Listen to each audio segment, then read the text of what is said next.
एक दिन एक पैसा वाला आदमी शंकर जी के मंदिर में दर्शन करने के लिए गया। इस पैसे वाले आदमी ने बहुत ही कीमती जूते पहन रखे थे और उसने ऐसा भी सुना था कि मंदिर में अक्सर चोरी होती रहती है। इसलिए उसका दिल नहीं किया कि इतने महंगे जूते मंदिर के बाहर छोड़कर चला जाए।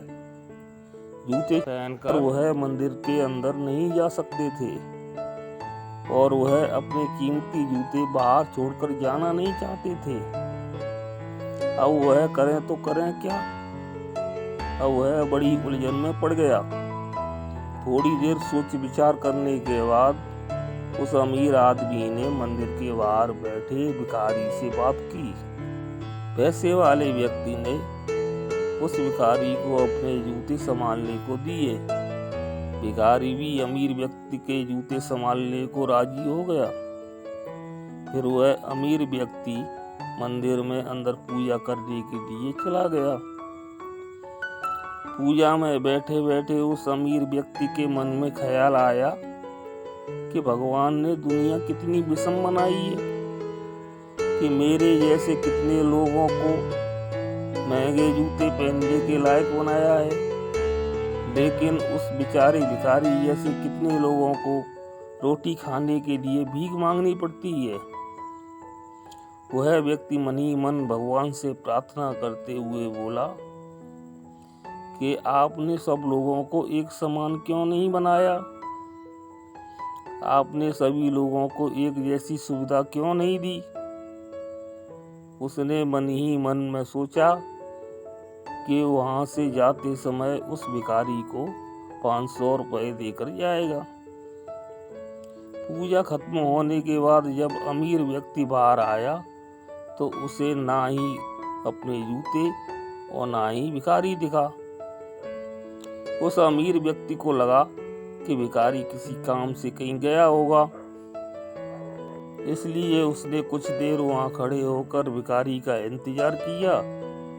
बहुत देर तक इंतजार करने के बाद भिखारी वापस नहीं आया तो उस अमीर व्यक्ति को पता पड़ गया कि वह भिखारी उसको ठग कर चला गया।